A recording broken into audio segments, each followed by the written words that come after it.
Hello மக்களே, நர்மான் மிஸ். Welcome to Vijay sir, welcome to another video. சட்டசபையில் நம்ம பசங்கள்லாம் சரி பசங்கன்ட்டேன், ஏன்னா ரமேஷ் அவர்லாம் தம்பி சின்ன வயசு தானே, நிறைய பேர் சின்ன பசங்க இருக்காங்க என்னோட வயசில் கம்மியாக. ஸோ அதனால் அந்த போர்டில் நம்ம பசங்க அப்படின்னு சொல்லியாச்சு. கொஞ்சம் நம்ம ரேஞ்சுக்கு இருக்கிறோன்னா அதை வச்சுன்னா அப்புறம் ராஜ்மோகன் இவங்களெல்லாம் வந்து சொல்லிக்கலாம்னு வச்சுக்கோங்க. ராஜ்மோகன் பிரதரே நம்மளோட வயசில் கம்மி தான். ஸோ அப்படி இருக்கும்போது நம்ம பசங்களாம் வச்சு செஞ்சிட்டு இருக்காங்க. யாரை 75 வருஷ கட்சிகளை வச்சு சட்டசபையில் செய்ன்னு செஞ்சிட்டு இருக்கும்போது வட இந்தியாவில் உட்காந்துருக்க ஒரு இத்து போன நாதாரி இங்கே நம்ம தலைவருக்கு வார்னிங் கொடுக்குறான்னா அவனால் நம்ம விட முடியுமா? சும்மா விட முடியுமா மக்களே? முடியாதுல்ல. அது நான் விடுவேனா? சத்தியமாக நான் விட மாட்டேன். இன்றைக்கி அவனை தான் வச்சு பொழக்கிறேன். அவன் மொழியிலே அவனை பொழக்கிறேன். ஓகே, அதுக்காக ஃபுல்லாக இருக்காது. ஒரு 30 செகண்ட்லேருந்து 1 நிமிஷம் அவன் மொழியில் அவனை பொழந்துட்டு அதுக்கப்புறம் நம்ம மேட்ரு நம்ம வந்து பேசுவோம். என்னோட சேனல் யாராவது ஃபஸ்ட் டைம் வரீங்கன்னா சப்ஸ்கிரைப் பண்ணிவிட்டு பெல் பட்டன் ஷேர் பண்ணுங்கள். மறக்காமல் கமெண்ட்ஸ் போட்டு போங்க. ये तो ऑर्डर आना ही गलत था, क्योंकि क्यों किसी को आंदोलन करने से रोकना चाहिए? ये तो फंडामेंटल राइट है, ये डेमोक्रेटिक राइट है. तो ऐसे ऑर्डर्स तो मतलब कहीं ना कहीं दिखाते हैं कि आपको लोगों से डर लग रहा है, जो लोग अपनी बात रखे उससे डर लग रहा है. तो ऐसे तो ऑर्डर्स नहीं आने चाहिए और उन्होंने वापस लिया तो अच्छा किया उन्होंने वापस ले लिया. இப்போ இவன் ஹிந்தியில் பேசுனது உங்களுக்கு புரியுதா புரியலன்னு எனக்கு தெரியல. இருந்தாலும் நான் உங்களுக்கு டிரான்ஸ்லேட் பண்ணுறேன். அதாவது விஜய் யார் வந்து ஸ்டூடெண்ட்ஸோட ப்ரொட்டஸ்ட்டை தடுக்கிறதுக்கு அவர் யார் அந்த ரைட்ஸ் கொடுத்தா? அவர் வந்து பரவாயில்ல வாபஸ் வாங்கிட்டாரு. இல்லைன்னு வச்சுக்கிங்க, நாங்களாம் யார் என்னன்னு தெரியுமா? நாங்கள் தமிழ்நாட்டில் வந்து கால் வச்சா என்ன ஆகும் தெரியுமா? அப்படியே அவரை எக்ஸ்போஸ் பண்ணிடுவோம் அப்படின்னு மிரட்டல் விட்டுருக்கான். மிரட்டல். தம்பி நினச்சிட்டான் அமெரிக்காவில் உட்காந்துருந்து நம்ம வந்து காக்ரோச் பார்ட்டின்னு ஒன்று ஆரம்பித்து அந்த காக்ரோச் பார்ட்டி மூலயமா டெல்லியில் வந்து ஒரு மிகப்பெரிய ப்ரொட்டஸ்ட்டை கையில் எடுத்து அது மூலிமா ஒரு மினிஸ்டரை வந்து ரிசைன் பண்ணி வச்சனால சார் வந்து தனக்குத்தானே ஒரு எப்படி சொல்கிறதுனா பிரைம் மினிஸ்டராக ஃபீல் பண்ணுறாப்புல. நம்ம பிரைம் மினிஸ்டர் ஆகிட்டோம்ப்பா அப்படின்னு ஃபீலிங்கில் இருக்கிறான் போல இருக்கு. தம்பிக்கு அவன் மொழியில் போயிட்டு லைட்டாக சொல்லிட்டு வந்துடுறேன். அரே अभिजीत दीप के क्या क्या कर रहा है यार? तू क्या कर रहा है? तू क्या सोचा? क्या सोचा तुमने? कितना इतना बड़ा बड़ा बात बोल रहे हैं, क्या सोचा? तुम्हारा बाप है ना, तुम्हारा बाप का पाप है ना. वो लोग भी हम लोग को इधर आके तमिलनाडु में आके आज तक है ना, आज तक एक बाल भी नहीं निकल सकता है. मालूम है? तुम्हारा पार्टी कांग्रेस बीजेपी दोनों नेशनल पार्टी हमारा नीचे यार, हमारा नीचे, हमारा पैरों का नीचे, हमारा पाव पकड़ के चल रहा है वो. मालूम है? तमिलनाडु में 75 इयर्स का द्राविड़ पार्टी बोलते हैं, द्राविड़ पार्टी. उनको निकालने वाले कोई नहीं है. ऐसा तुम लोग जैसे बात करके बैठे 2 साल का अंदर हम लोग उसको उठा के फेंक की हमारा तलपति को सीएम बना के उधर बिठाया हम लोग ने. हमारा नाम बोलते हैं विर्चुअल वॉरियर्स. मालूम? सुना है कभी? सुना है? नहीं सुना है तो अभी सुन लो. तुम पूरा देश नॉर्थ इंडियन पूरा लोग सोशल मीडिया में आएगा तो भी हम लोग का सामने खड़ा भी नहीं हो सकते. तुमको हिम्मत है तो तमिलनाडु में आके पैर लगा के देखो. ठीक है? तुम एक बाप को पैदा होता है तो तमिलनाडु में आके तुम्हारा हिम्मत दिखाओ. சரி, இப்போ நான் பேசுறது உங்களுக்கு புரிஞ்சா இல்லையான்னு எனக்கு தெரியல. ஒரு அப்பனுக்கு பிறந்திருந்தேன்னா தமிழ்நாட்டில் வந்து கால் வச்சு பாடுறா அப்படின்றதான் இங்கே மேலே சொல்லியிருக்கிறது.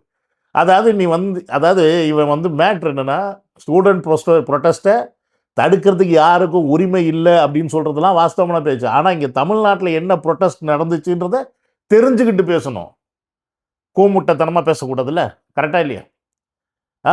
ए भाई जी, मैं क्या बोलता है, तमिलनाडु में क्या प्रोटेस्ट हुआ वो सब उसको मालूम होना चाहिए ना.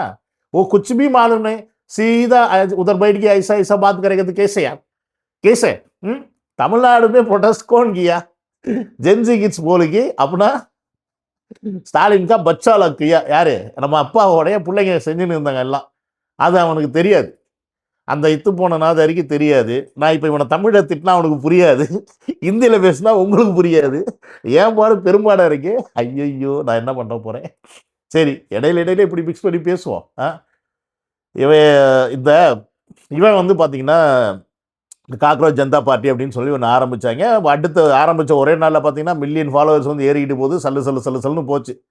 ஸோ இவங்களுக்குலாம் என்ன நினப்பு அப்படின்னு பார்த்தீங்கன்னா, இப்போ நிறைய இடத்துல இந்த ஸ்டூடெண்ட்டை வச்சு தான் பெரிய சேஞ்சஸை கொண்டு வந்தாங்க.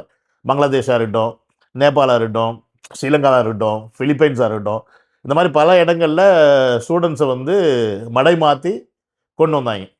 ஸோ அந்த தைரியத்தில், அந்த திமிரில் சார் வந்து இங்கே நம்ம தளபதிக்கு வார்ன் பண்ணுறாப்புல. ஆனால் எனக்கு என்னன்னா, இவன் ஒரு பர்பஸாக பண்ணியிருப்பான்னு தோணுதுங்க. இவன் பர்பஸாக பண்ணியிருக்கேன். ஏன்னா தமிழ்நாட்டிலேயே அவன் ரீச் ஆகணுன்றதுக்காக தளபதி வம்பு விட்டுக்கிறான். அது மட்டும் கன்ஃபார்ம். அது மட்டும் மாற்று கருத்தே கிடையாது. தமிழ்நாட்டிலையும் அவன் ஃபார்ம் ஆகணும், சிஜேபி அப்படின்ற ஒரு விஷயம் ஃபார்ம் ஆகணுன்றதுக்காக வம்பு விட்டுருக்கான். எனக்கு தெரிஞ்சு இவன் உண்மையாலுமே இப்போ காங்கிரஸ் மூலியமாக தான் இவங்க வந்து உள்ளே வந்து எல்லாம் செயல்பட்டுட்டு இருக்கான். அதில் மாற்று கருத்தே கிடையாது. ஆனால் இப்போ இந்த தளபதியோட அந்த பிஎம் பேச்சு அடிபட்டதுக்கு அப்புறம் தான் ஆளாளுக்கு கார்னர் பண்ணுறாங்க. ஆளாளுக்கு கார்னர் பண்ணுறாங்க. இங்கே வந்து ப்ரொட்டஸ்ட் நடந்தது என்ன ஏதுன்னு தெரிஞ்சுக்கிட்டு பேசணும். சார் இப்போ என்ன பண்ணிட்டு இருக்காரு தெரியுமா? சார் வந்து அதான் சொன்ன மாதிரி பிரைம் மினிஸ்டராக நினைப்பு. அவர் இப்போ பார்த்தீங்கன்னா அங்கே இருக்கக்கூடிய ஸ்கூல்ஸுக்கு போயிட்டு பயங்கரமான ஒரு எப்படி சொல்கிறதுனா, அங்கே இருக்க பிள்ளைங்க கூட உட்காந்துக்கிட்டு பிஸ்கட்லாம் சாப்பிட்டுக்கிட்டு அந்த பிள்ளைங்கள்ட்ட வந்து பெரிய பெரிய ஆள் மாதிரி காமிச்சிக்கிட்டு அங்கே நடக்கக்கூடிய தவறுகள் இருந்தால் சரி, தவறுகளை சுட்டி கேளு, அதில் தப்பு கிடையாது. ஆனால் எப்படி நடந்துக்கணுமோ அப்படி நடந்துக்கணும். ஸ்டூடெண்ட்ஸ் ப்ரொடெஸ்ட்டுக்கு இங்கே முதல்ல மறுப்பு தெரிவிக்கலைன்ற விஷயத்த முதல்ல அவன் தெரிஞ்சுக்கணும். இங்கே ஸ்டூடெண்ட்ஸ் ப்ரொடெஸ்ட்டுக்கு அப்ரூவ் பண்ணிட்டாங்க. ஸ்டூடெண்ட்ஸ் இல்லாமல் பண்ண இந்த திமுக கொத்தடி மிஸ் அவங்க கூட சேர்ந்தவங்கள தான் இங்கே வச்சு நம்ம தலைவர் செஞ்சார் அப்படின்றது தெரியும். அதுக்கப்புறம் ஸ்டூடெண்ட் ப்ரொடெஸ்ட் வாபஸ் வாங்கிட்டாங்க, சரி பண்ணிக்கிட்டாங்க.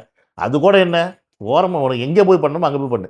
நடு ரோட்டில் வந்து ப்ரொடெஸ்ட் பண்ணால் அப்போ அடுத்தவன் பாதிக்க விடையால. அப்போ இதை பேஸ் பண்ணி தானே வந்து ஒரு ப்ரொடெஸ்ட்டை வந்து ஒரு அரசாங்கம் அனுமதி கொடுக்குறதும் கொடுக்காமல் இருக்கிறதும் அடுத்தவர்கள் பாதிக்கப்படக்கூடாதுன்றதை பொறுத்து தான். உனக்கு ஒரு ப்ரொடெஸ்ட் பண்ண உரிமை இருக்குது அப்படின்னா உன்னுடைய உரிமைக்காக இன்னொருத்தன் பாதிக்கப்படக்கூடாது அப்படின்றது பேசிக் புரிதல். உதாரணத்துக்கு இப்போ உதயநிதியை கைது பண்ணிட்டு போனாங்க. உதயநிதியை கைது பண்ணி போனாங்கன்றதுக்காக அந்த ஒட்டுமொத்த ஆதரவாளர்களும் தமிழ்நாட்டில் இருக்கிற மக்களை வந்து டிஸ்டர்ப் பண்ணுறதோ இல்லை கடைங்களை மூடுன்னு சொல்லி ப்ரெஷர் பண்ணுறதோ இது தேவையில்லாத விஷயம் தானே. அவரை கைது பண்ணாங்கன்னா அங்கே போய் போலீஸ் ஸ்டேஷனில் போய் பிரச்சனை பண்ணுங்கடா. ஏன்னா ரோட்டில் வந்து பப்ளிக்கை வந்து டிஸ்டர்ப் பண்ணுறீங்க, பஸ்ஸை போட்டு பிளாக் பண்ணுறது, கடையை மூட சொல்கிறது. இந்த வாட்டி பெருசாக எதுவும் நடக்கலை. இல்லைன்னா முன்னாடி காலகட்டத்திலலாம் லைட்டாக இந்த மாதிரி ஏதாவது ஒன்றுனா பஸ்ஸை இழுத்துறது, பஸ்ஸை கொளுத்துறது, வண்டியை கொளுத்துறது பார்த்துருப்பீங்களே. அதெல்லாம் அந்த 1990s காலகட்டத்திலாம் அதெல்லாம் நடந்துச்சு பயங்கரமாக. இப்போ அந்த ரேஞ்சுக்கு போகிறதில்ல. ஏன்னா கொஞ்சம் எல்லாருக்கும் பயம் இருக்குது. சோஷியல் மீடியா வச்சுருக்காங்க, கையில் மொபைல் வச்சுருக்காங்க, யார் பண்ணாலும் அப்படியே வீடியோ எடுத்து அனுப்பி விட்றாங்க, வச்சு நமக்கு ஆப்பு இருக்குது அப்படின்னு. ஸோ அந்த பயம் வந்து இருக்கணும். என்ன பண்ணுறது, இவங்கெல்லாம் வந்து இப்படி தான் திடீர்னு முளைச்சி வருவாங்க. முளைச்சி வரும்போது ஒருத்தனை இப்படி தூக்கி விட்டோம்னா அவங்க ஆடுற ஆட்டம் வந்து தாங்காது. ஆனால் இவனை நம்பி போகிற பிள்ளைகள் நினச்சா நமக்கு பக்கு தான் இருக்குது. ஆக்சுவலி அது போஸ்ட் பார்த்தீங்கன்னா தெரியும். அவன் என்ன கேட்டிருக்கான்னா, பசங்க வெளியில் வந்தால் உங்களுக்கு என்ன பயமா, அவ்வளோ பயமா அப்படின்னு சொல்லி தளபதியை பார்த்து கேள்வி கேட்டிருக்கான். டேய், அவர் களத்துக்கு வந்ததே பசங்க தாண்டா காரணம், அறிகட்ட முட்டா பயலுங்களா. அது புரியாமல் நீங்கள் என்னடா பசங்களை வந்து பார்த்தா பயமான்னு சொல்லி கேட்குறீங்க. அவரை பார்த்து தாண்டா ஒட்டுமொத்த பேரும் இன்றைக்கி தமிழ்நாட்டில் பயந்துட்டு கிடக்குறாங்க. ஸோ இவன் இந்த மாதிரி ஆளுங்கள்லாம் வந்து எனக்கு என்ன சொல்கிறதுன்னு தெரியல சத்தியமாக. இப்போ இவனை ஃபாலோ பண்ணி போகக்கூடிய ஸ்டூடெண்ட்ஸ் நீங்கள் கொஞ்சம் உஷாராக இருங்க, நான் அவ்வளோதான் சொல்லுவேன். அவன் எந்த கட்சி வேணா இருக்கட்டும், பிஜேபியாக இருக்கட்டும், இல்லைனா அவன் வந்து காங்கிரஸாக இருக்கட்டும், பட் லிட்ரலி அவங்க உங்களை யூஸ் பண்ணிவிட்டு தூக்கி போட்டுருவாங்க. அதை நீங்கள் புரிஞ்சுக்கணும். நீங்கள் ஆல்ரெடி இங்கே சிஜேபி நம்பி நீங்கள் இங்கே ப்ரொட்டஸ்ட்டில் இறங்குனீங்க. கடைசியில் என்ன பண்ணிட்டு போனாங்க, அங்கே மினிஸ்டர் ரிசைன் பண்ணோடனே கழட்டி விட்டு போயிட்டாங்க. அவன் பண்ண ப்ரொட்டஸ்ட்டு ஃபேர் நீட் வேணும்னு கேட்டு, நீங்கள் பண்ண ப்ரொட்டஸ்ட்டு என்னது கேட்டீங்க, பேன் நீட்டுன்னு சொல்லி கேட்டீங்க. ஸோ டோட்டலாகவே இந்த இடத்துல ப்ராசஸ் மிஸ் ஆகிடுச்சு அப்படின்றத நீங்கள் பார்க்கணும். ஒருத்தெல்லாம் புலம்பிட்டு போனதை நான் வந்து சிரித்து வெறுப்பேற்றி வீடியோவே போட்டிருப்பேன், நீங்கள் பார்த்துருப்பீங்க. உங்களுக்கு தேவை தானே அப்படின்னு. ஸோ இவங்கெல்லாம் ஆட்டோமேட்டிக்காக கொஞ்சம் அதாவது கொஞ்சம் ஓரளவு ஃபெமிலியர் ஆகி ஓரளவுக்கு வந்துட்டாங்க அப்படின்னா அப்புறம் ஸ்டூடெண்ட்ஸை பற்றிலாம் அவங்க கண்டுக்க மாட்டாங்க. ஏன்னா இப்போ தான் ஒரு ஸ்டூடெண்ட்ஸ் மேலே அக்கறை வந்துச்சா, இவ்வளோ நாள் என்ன பண்ணிட்டு இருந்தார். ஒரு கோர்ட்டில் வந்து ஒருத்தர் ஜட்ஜு சொன்னதுக்கு அப்புறமா தான் இவருக்கு வந்து பொங்கிட்டார். இவர் பொங்கினோடனே ஆரம்பித்தோடனே இவருக்கு வந்து கூட்டம் வந்துடுச்சு. என்னத்தை சொல்கிறது, பணம், பேர், புகழ் எல்லாம் பின்னாடி இருந்து இயக்கப்படும் ஒரு நபர். அந்த நபரை நம்பி போனீங்க அப்படின்னா ஸ்டூடெண்ட்ஸாக இருக்கீங்க, நீங்கள் நாசமாக போயிடுவீங்க. உங்களுக்கு உண்மையாலுமே ஏதாவது ஒரு விஷயம் தப்பாக படுதா, இங்கே வந்து ஏதாவது ஒரு விஷயம் வந்து கவர்மெண்ட்லேருந்து தப்பாக செயல்படுத்துகிறாங்க, அது உங்களுக்கு வந்து உடன்பாடு இல்லையா, நீங்கள் மாணவர்களாக தன்னெழுச்சியாக இறங்கி போராடுங்க. எப்படி ஜல்லிக்கட்டுக்கு போராடினீங்களோ அதே மாதிரி போராடுங்க. இந்த நாயெல்லாம் வந்து நம்பி போகாதீங்க. நம்ம இவனுக்குலாம் என்னத்தான் வார்னிங் கொடுக்குறது, வார்னிங் கொடுத்தாச்சு ஆல்ரெடி. அவனுக்கு தெரியல.